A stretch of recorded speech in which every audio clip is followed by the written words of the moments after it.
before the deluge swallowed the world, before Abraham left his homeland for a promise unseen, before Moses heard the voice of the Eternal from the burning bush, there lived a man who walked so near to the heart of God that death never claimed him. His name was Enoch.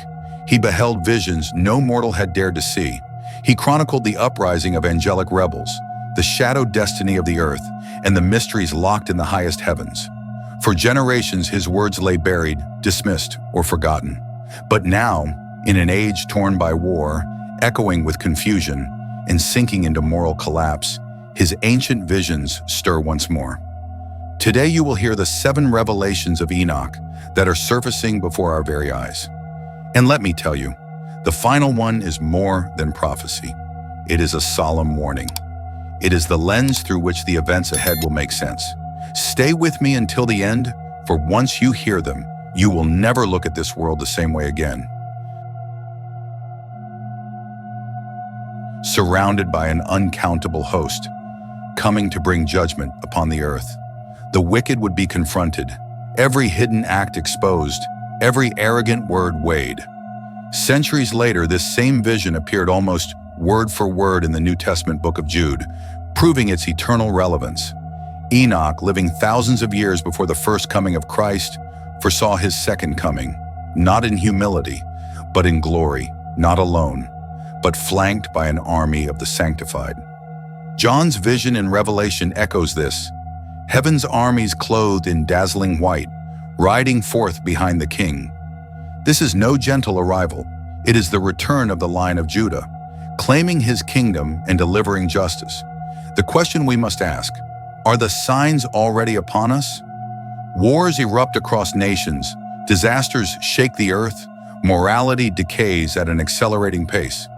Jesus himself said the final days would mirror the time of Noah, an age steeped in violence and corruption. If so, the stage for the King's arrival may already be set. When he comes, it will not be a secret event. Heaven will split open, the armies of God will march, and every eye will behold him. For some, it will be terror. For others, it will be the fulfillment of a lifelong hope. Enoch also foresaw a time when the faithful would lose their grip on truth. The righteous would grow tired, wisdom would be abandoned, and evil would multiply. Paul later warned of this same great rebellion, a spiritual collapse where many would turn from the faith they once professed. Today we see it with our own eyes. Churches empty, sacred places reduced to tourist attractions, and multitudes embracing a faithless existence. We live in a generation that celebrates sin and mocks holiness. Even among believers, compromise often replaces conviction. The words of Jesus come alive. Because lawlessness will increase, the love of many will grow cold. Yet even in the darkness, God preserves a faithful remnant. In an age of surrender, those who stand firm shine brighter. The great falling away is not just a prediction, it is a dividing line, and each of us must decide which side we stand on. In Enoch's writings, there is an unsettling account of heavenly beings, the Watchers, who crossed the boundary between heaven and earth. They brought forbidden knowledge to humanity, sorcery, secret sciences, and tools for war. These gifts were not meant for mankind, and they led to violence and ruin. Today we live in another explosion of knowledge: genetic editing, artificial intelligence, advanced weaponry, and sciences that blur the line between creation and corruption. The parallels are undeniable. Could we be repeating the same ancient mistake? Are we again reaching for power without the wisdom to wield it? Knowledge in itself is not evil, but without the fear of God, it becomes dangerous. The lesson is clear. Progress without holiness invites disaster. The question is whether humanity will learn, or whether we will see history's warnings fulfilled once more.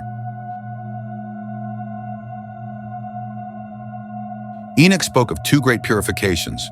The first, by water, was the flood that swept away the corruption of Noah's day. The second, yet to come, will be by fire. The flood struck suddenly.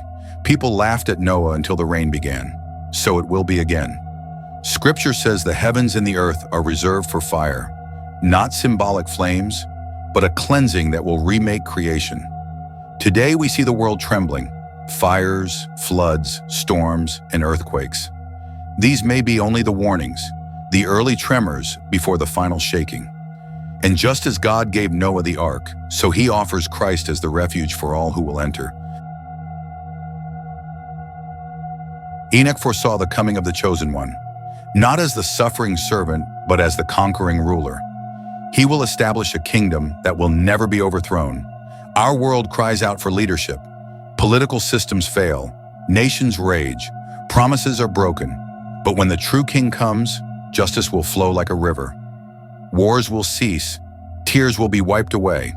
This is not a distant dream, it is the certain future of the earth. The unrest we see today may be the labor pains of his approaching reign. When he comes, no throne will stand before him. Every knee will bow.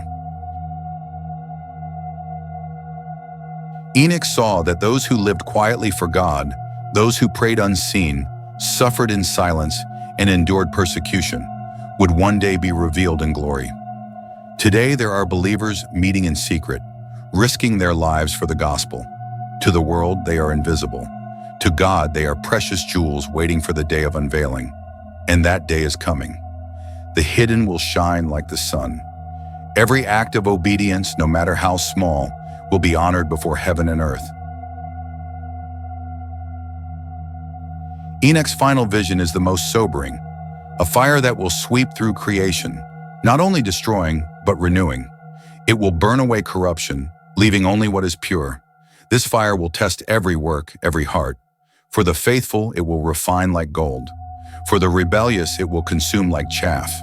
It is the threshold between this broken world and the new creation, a world without sin, sorrow, or death. The fire is coming, and it will not be stopped. The 7 visions of Enoch are not relics of the past. They are markers on the road ahead. The return of the Lord, the falling away, the revival of forbidden knowledge, the double judgment, the rise of the Anointed King, the revealing of the hidden faithful, and the purifying fire. These are signposts for our generation. The question is not whether they will come, but where you will stand when they do. The time to choose is now.